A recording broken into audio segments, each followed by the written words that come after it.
Today's episode covers Michigan meetings and a Canadian auto plan, Ford's possible electric vehicle supercenter, ongoing Japan supplier disruptions, China's booming EV market, and persistent battery supply strains.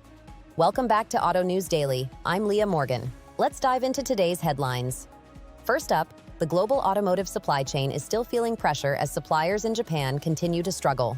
These disruptions are not limited to isolated delays. They ripple outward across production schedules, inventory planning, and cost forecasts for vehicle makers around the world. Japanese suppliers play a critical role in supplying precision components and modules to major OEMs. And when their factories face labor, logistics, or component shortages, original equipment manufacturers must stretch lead times, resequence production, or lean on secondary sources, all of which add complexity and expense.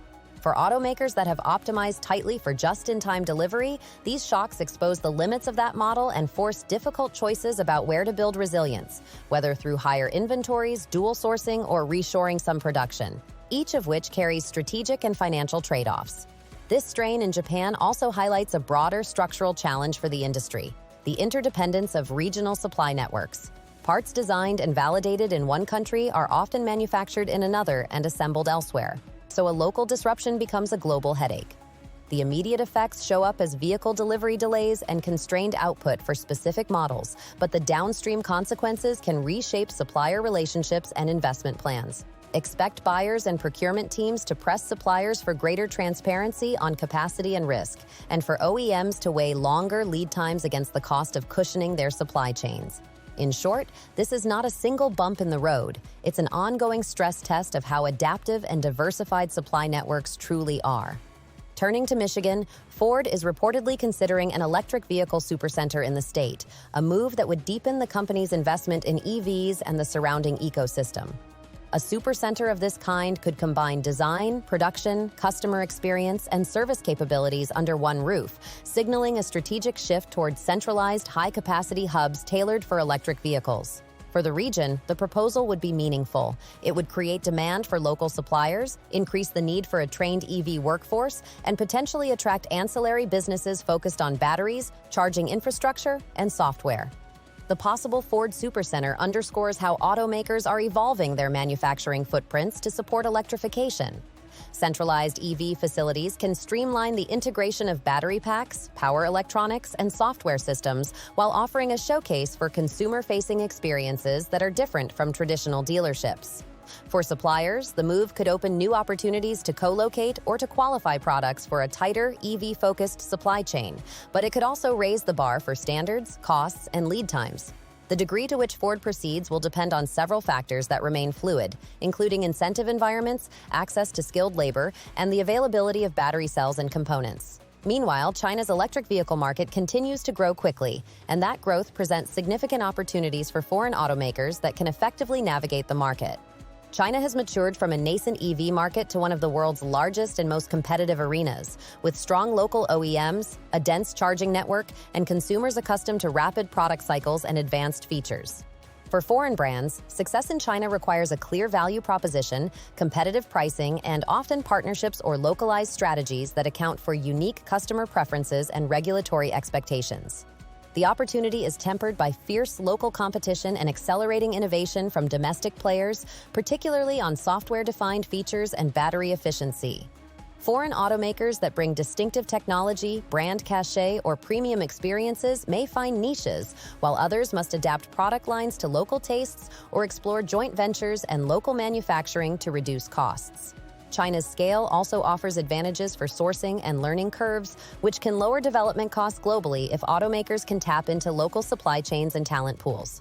Ultimately, the market is an engine for growth for those willing to invest and adapt, but it is not a low-friction path, and success will depend on execution as much as opportunity. At the same time, electric vehicle battery supply issues continue to be a bottleneck even as demand climbs. The industry is experiencing persistent constraints in battery production capacity, raw material availability, and cell allocation, which complicate automakers' plans for rapid EV rollouts. Battery supply chains require coordinated expansion of gigafactories, securing critical minerals, and ramping manufacturing lines, all of which take time and capital. When any link in that chain lags, vehicle makers face production limits, delayed launches, or the need to prioritize higher margin models, leading to uneven availability across markets. This pressure on batteries has immediate commercial consequences. It can delay the scaling of newer models, push up costs that ripple into vehicle prices, and create fierce competition among automakers for limited cell supply. Longer term, it accelerates investments in recycling, alternative chemistries, and partnerships with cell manufacturers, but those are multi-year efforts. For policymakers and regional economic planners, the shortage underscores why local cell manufacturing and secure supply of battery materials are increasingly treated as strategic priorities. For consumers, it may mean a slower arrival of certain EVs or fewer incentives to buy now if manufacturers can't match demand with adequate supply. If you enjoyed this episode, please like and subscribe. That helps us keep bringing the news for you. Finally, the most attention-grabbing story today centers on a conservative leader who plans to announce an auto plan after meetings held in Michigan, a development that could influence automotive policy in Canada and affect both OEMs and suppliers. The outreach in Michigan suggests an effort to engage directly with automakers and industry stakeholders across the border, signaling that policy choices could be informed by what manufacturers and suppliers see as priorities for investment, competitiveness, and job retention. For Canadian suppliers and assembly plants, such a plan could change the calculus on incentives, regulatory approaches to electrification, and the structure of trade and supply chain supports that determine where investment flows. From the perspective of the industry, political engagement that prioritizes automotive competitiveness can reassure investors and supply chain partners, or it can create uncertainty depending on the specifics of the proposals. The announcement may address themes that matter most right now: accelerating the EV transition while protecting jobs, supporting supplier modernization, and ensuring cross-border collaboration on critical inputs like batteries and semiconductors. Whatever the details, the message is clear. Elected leaders are aware that automotive policy is integral to industrial strategy, and their choices will be watched closely by OEMs, Tier 1 and Tier 2 suppliers, and labor groups alike. Thank you for listening. See you tomorrow.